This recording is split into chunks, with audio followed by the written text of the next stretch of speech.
কিন্তু যারা জং ধরা লোহা তারা এইদিকে আসতে পারবে না। হাজার বকো, বাংলায় একটা কথা আছে, বকো আর ঝকো কানে দিলাম তুলো, আর মারো আর ধরো পিট করেছি কুলো। এত বলো, এত বকো ঝকো, এই পথে আসতে চায়, কিন্তু এইটাই একমাত্র পথ, আর কোনো পথ নেই। আর কোনো পথ মত কোনো রাস্তা খোলা নেই, এই একটাই রাস্তা, কিন্তু এই পথে কেউ আসতে চায়।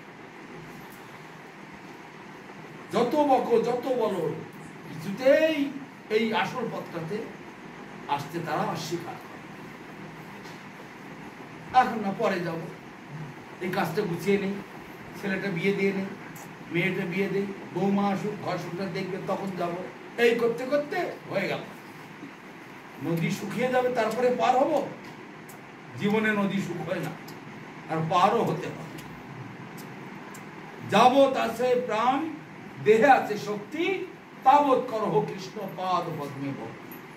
যতক্ষণ দেহে প্রাণ আছে, শক্তি আছে, এক সেকেন্ড, একটা মিনিট পর্যন্ত, এক মিনিট এক সেকেন্ড পর্যন্ত অপচয় করা যাবে না।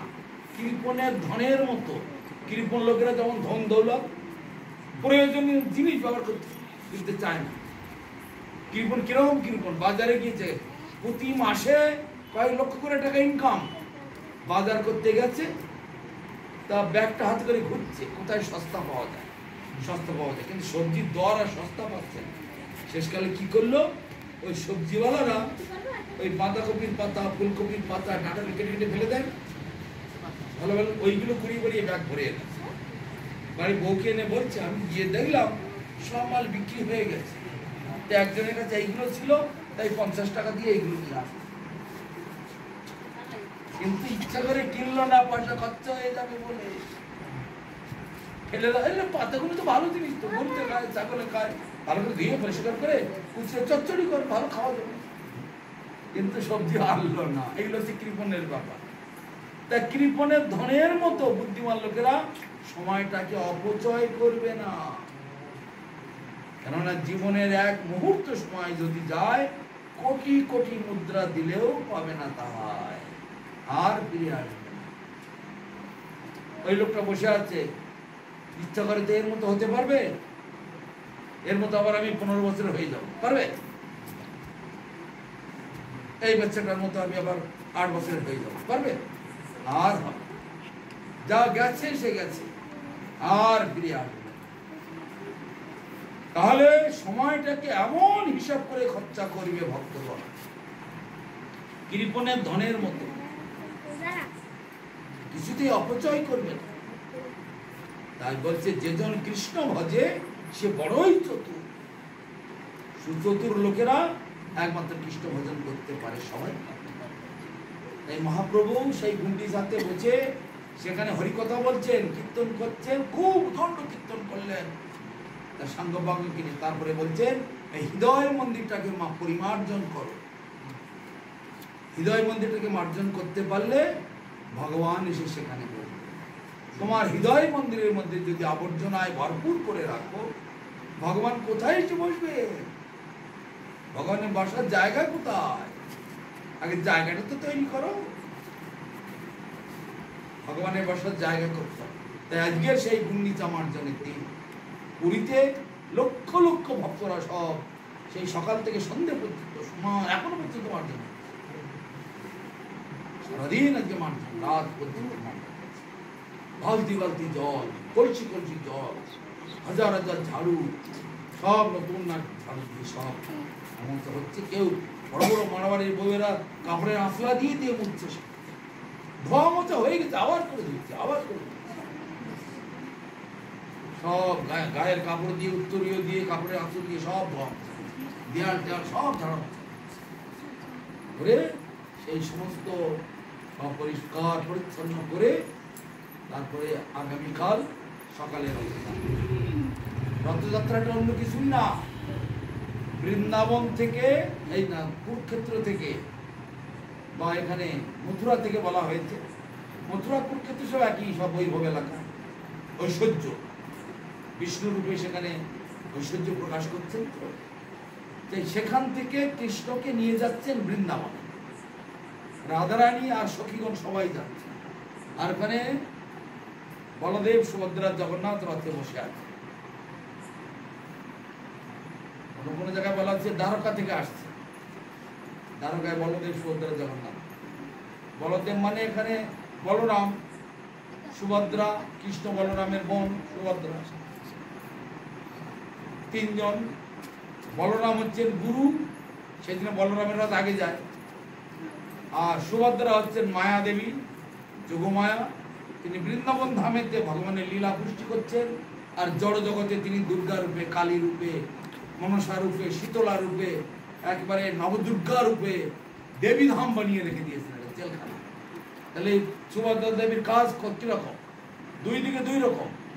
দিব্য ধামেতে ভগবানের লীলা পুষ্টি করছেন, আবার এই জগতেতে তিনি ছায়া রূপে জেলখানা বানিয়ে রেখে দিয়েছেন।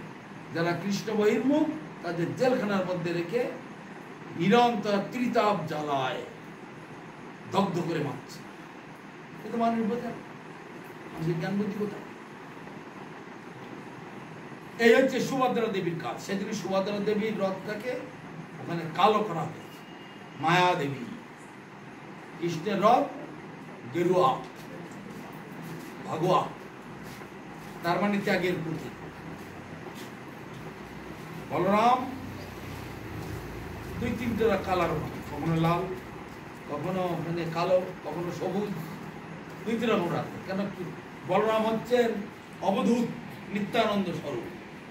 নিত্যানন্দ যেমন এক কাজে কুণ্ডল আর একটা কিছু, কখনো ধুতি পরেন, তা কখনো শাড়ি পরেন, কখনো মানে এক পায়ে ধুত এত দূর হাঁটুর উপরে, আর এক পা হচ্ছে না, কখনো কোমরে গামছা বাঁধা, কখনো লাঠি হাতে, কখনো গোয়ালার বেশ, কখনো রাজবেশ, কখনো সোনা হীরামণি তার হার গলায় দিয়ে আছে, কখনো পাঞ্চি করছেন, কখনো মানে মুঠো মুঠো তাম্বুল মুখে খাচ্ছেন, বিভিন্ন রূপ তার। কি বলে? অবধূত, অবধূত বেশ নিত্যানন্দ। সেই জন্য বলরামের রথ তৈরি, তিনি হচ্ছেন গুরু রূপে। সেই জন্য আগে যায় বলরামের রথ, আগে গুরু, তারপরে সুভদ্রা দেবী, তারপরে জগন্নাথ। তো কৃষ্ণ, বলরাম আর সুভদ্রা তিনজন যাচ্ছে। রাধারানী সখীরা গান বাজনা করতে করতে নাচতে নাচতে নিয়ে যাচ্ছে। মহাপুরুষ এটা দেখে দিয়েছেন 14 মাদলে 14টা পার্টি তৈরি করেছে, 14টা গ্রুপ করে, সব গ্রুপে গ্রুপে নানান রূপে কীর্তন হচ্ছে জগন্নাথের রথের সামনে। আর জগন্নাথকে আনন্দ দিচ্ছেন, যাচ্ছেন। মাঝে মাঝে কি করছেন? রথ দাঁড়িয়ে যাচ্ছেন। কেন দাঁড়িয়ে যাচ্ছে এটা জানতে হবে। রথ চলে নিজের ইচ্ছায়, ভগবানের নিজের ইচ্ছায়, মানুষের ইচ্ছায় নয়। মানুষ যদি মনে করেন আমরা টেনে হিঁচড়ে নিয়ে যাব, কোনো দিন পারবে না। ভগবানের ইচ্ছায় রথ যায়, ভগবানের ইচ্ছায় দাঁড়িয়ে। বিশ্ব ব্রহ্মাণ্ডে কারো ক্ষমতা নেই রথকে জোর করে টেনে নিয়ে যাবে। মাঝে মাঝে দাঁড়ায় কেন? অর্থটা ঠিক। রাধারানী উদণ্ড নৃত্য কীর্তন করতে করতে গোপীদেরকে নিয়ে মাঝে মাঝে এখানে ওখানে মানে হারিয়ে যাচ্ছেন। কীর্তনের পরে কোথায় যে কোন গলি থেকে, কোন লাইন থেকে কোন দিকে চলে গিয়েছেন রথের দেখ, কৃষ্ণ রাধারানীকে দেখতে পাচ্ছেন। কই রাধে কোথায় গেল, রাধে কোথায় গেল, রাধে কোথায় গেল? দাঁড়াও দাঁড়াও দাঁড়াও, এখন দাঁড়াও, এখন যাওয়া যাবে, রাধা আসুন। যদি আমি আগে চলে যাই, রাধারানী খুঁজে আর আমাকে পাবে না। একে তো চিরদুঃখিনী, একে তো অভাগিনী, একে তো নানান দুঃখে জর্জরিত। আমাকে না পেয়ে আমার অভাবে এত মাথা কুটে মরেই যাবে। দাঁড়াও, রাধে আসো। নাচতে নাচতে আবার যখন সামনে আসলো, তখন সখীরা সব একটু একটু স্বাভাবিক হলো, তখন আবার টানতে লাগলো। তখন রাত, আর তখন রাত চলতে লাগলো। আবার কিছু দূর যাওয়ার পরে আবার রাধারানীকে খুঁজে পাওয়া যাচ্ছে। এমন দণ্ড নৃত্য কীর্তন করছেন আনন্দে বিভোর হয়ে, কোথায় হারিয়ে গেল। কৃষ্ণ আবার দাঁড়িয়ে গেল। লোক টানলে কি হবে? অত সহজ নয় জানতে। এই জগন্নাথের রথে কতবার এই লীলা হয়েছে। আমাদের পরম গুরুদেবের গুরুদেব ভক্তি সিদ্ধান্ত সরস্বতী ঠাকুর, আমার নারায়ণ ছাতা বলে একটি জায়গা আছে জগন্নাথের রথের একটু দূরে, সেইখানে আবির্ভূত হয়েছিলেন।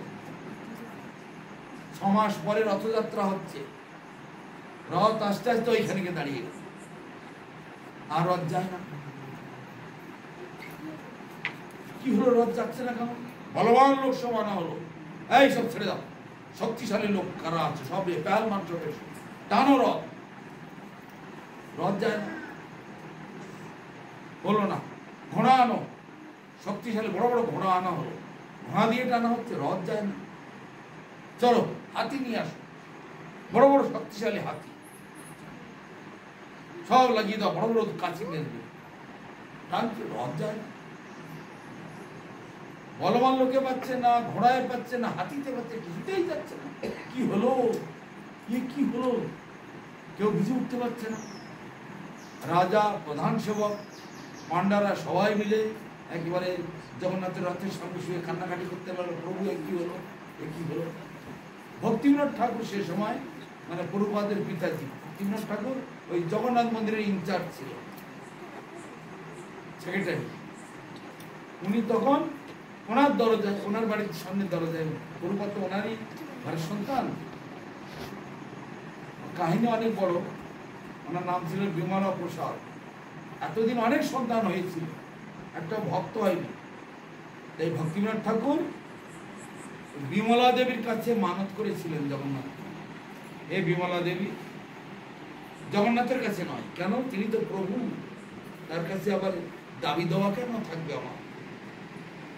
ভক্ত কোনোদিন ভগবানের কাছে কোনো দাবি দেওয়া করে না। তাই বিমলা দেবীর কাছে গেছে, বিমলা দেবী যদি আমাকে একটা সন্তান দাও, যদি তুমি দিতে চাও ভক্ত সন্তান দিও, না তো আমার সন্তান দরকার নেই। ওই গরু ছাগল কুকুর বিড়ালের মতন, হাঁস মুরগি শিয়াল কুকুরের মতো বাচ্চা কাছে ওর আমার দরকার, অনেক দিয়েছে, আর আমার দরকার, আমার দরকার একটা ভক্ত সন্তান, যিনি সারা জগৎকে উদ্ধার করতে পারে, তবে তুমি আমাকে দাও, না তো আমার সন্তানের দরকার। এইভাবে বিমলা দেবীর কাছে মানত করেছিলেন। বিমলা দেবী আবার কে? উনি হচ্ছেন দিব্য জগতে ভগবানের বিশেষ শক্তি, রাধারানীর অঙ্গের থেকে সব তাদের সৃষ্টি। উমা, রমা, সত্যা, সতী, চন্দ্রা, রুক্মিণী, বিমলা, সীতা, সাবিত্রী, সত্যা, এরা সব হচ্ছে রাধারানীর মানে অঙ্গ থেকে উৎপত্তি, বিশেষ বিশেষ ধরনের শক্তি। কৃষ্ণের সেই দিব্য ধামেতে যেমন সরকারের অস্ত্র ভাণ্ডারে খুব গুরুত্বপূর্ণ অস্ত্র সব লুকানো থাকে, কাউকে দেখানো হয় না, 26 জানুয়ারিতেও দেখানো হয় না, কি কি গোপন অস্ত্র আছে এসব দেখানো হবে না, এগুলো সব গুপ্ত অস্ত্র ভাণ্ডারে জমা থাকে। তেমনি দিব্য জগতে ভগবানের ভাণ্ডারের উপর রয়েছে অদ্ভুত অদ্ভুত শক্তি। তাই ব্রহ্মসংহিতায় বলছে, চতুরক্ষরম তত পরিতঃ শ্বেত দীপকম অদ্ভুতম, চতুরক্ষরম চতুর্মূর্তের চতুর্ধাম চতুষ্কৃতম, চতুর্ভী পুরুষার্থশ্চ চতুর্ভীর রতির্ভীতম, ষোলইর দশবীর আনন্দ মূর্দাদ দিগ্বিদিক্ষ অষ্টভীর নিধিবীর দুষ্টম অষ্টভীর সিদ্ধিবীর তথা মনুরূপৈশ্চ দশভীর দিগ্পালই পরিতবৃতম, সমৈর গৌরৈশ্চ রক্তৈশ্চ শুক্লৈশ্চ পার্শ্বদর্শনৈ শোভিতম শক্তিবিস্তাভীর অদ্ভুতাভীষণ। অদ্ভুত অদ্ভুত শক্তি সকল সব সেখানে জমা আছে। সেই শক্তির মধ্যে একটি বিশেষ শক্তি হচ্ছে বিমলা দেবী। সেই বিমলা দেবী তিনি জগন্নাথ মন্দিরের পেছনে সেখানে মন্দির আছে, সেখানে সেবিত হচ্ছে, কিন্তু জগতের মানুষ তাকে কালী রূপে পুজো করে, মহামায়া। তিনি মহামায়া নন, তিনি হচ্ছেন দিব্য শক্তি। রাধারানীকে কেউ কালী বলে পুজো করলে কালী হয়ে যাবে না? যার যেমন ভাব তার তেমন লাভ। যেমন বৃন্দাবন ধামেতে সেই রাধারানীর স্বামী কি ছিল, কি নামটা কি, আয়ন ঘোষ। আয়ন ঘোষ যখন দেখতে গেল রাতে কোথায় গেছে কৃষ্ণের সঙ্গে, গিয়ে দেখলো কালী। আয়ন ঘোষ কালীকে দেখছে, রাধারানী কৃষ্ণকে একই জায়গায়। রাধারানী কিন্তু কালী দেখছেন না, আর আয়ন ঘোষ কিন্তু রাধাকে কৃষ্ণকে দেখতে পাচ্ছে। আয়না দেখছেন কালী 4 হাত, আর রাধারানী দেখছেন। এখানে তদ্রূপ যারা ভক্ত, কৃষ্ণ ভক্ত, তারা কালী দেখবে না, সাক্ষাৎ বিমলা প্রসাদ, বিমলা দেবী, সাক্ষাৎ যোগমায়া দেবী, সাক্ষাৎ ভক্তি দেবী। আর যারা ভোগী মানুষ তারা দেখবে কালী। হয় পটাই নে কাটো, হয় এই সব তাদের বিচার। তাই বিমলা দেবীর আশীর্বাদে ভক্তি সিদ্ধান্ত সরস্বতী আবির্ভূত হয়েছিল, তাই তার নাম বিমলা প্রসাদ। ভক্তিপ্রিয় ঠাকুর নাম রাখলেন বিমলা প্রসাদ। তাই সেই বিমলা প্রসাদ ওখানে আবির্ভূত হয়েছেন। জগন্নাথ ওইখানে তার ভক্তকে দর্শন না দিয়ে যাবেন না, তাই ওখানে দাঁড়িয়েছে, 7 দিন ওখানে দাঁড়িয়েছে। ভক্তিপ্রিয় ঠাকুর সেই 6 মাসের বাচ্চাটাকে কোলে করে নিয়ে জগন্নাথ, হে জগন্নাথ, কি তোমার ইচ্ছা, তুমি এখানে দাঁড়িয়ে গেলে? তো ওই ছোট ছেলে হাত পা নাড়ছে, নাড়তে নাড়তে একটু হাতটা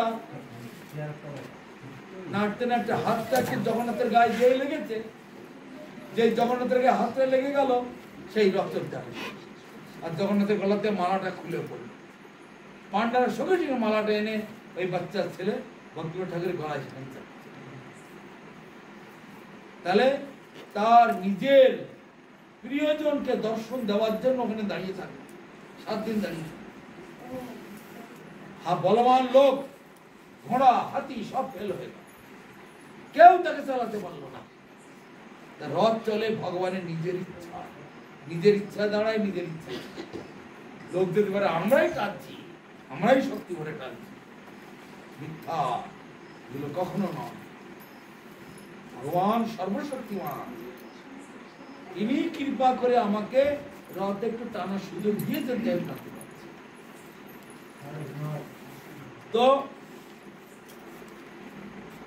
এই রথে দড়ি টানবা নিয়ে খুব মারামারি কাটাকাটি হয়। আমাদের গুরু মহারাজ বলতেন, ওইভাবে রথে দড়ি তুমি টানতে পারবে না। রথে দড়ি টানতে গেলে আগে তোমাকে দূর থেকে জগন্নাথকে গিয়ে প্রার্থনা করতে হবে। প্রার্থনা করে তার কাছে, হে জগন্নাথ, অনেক দূর থেকে এসেছি, আর আসতে পারবো কিনা জানি না, তুমি কৃপা করে আমাকে এনেছো।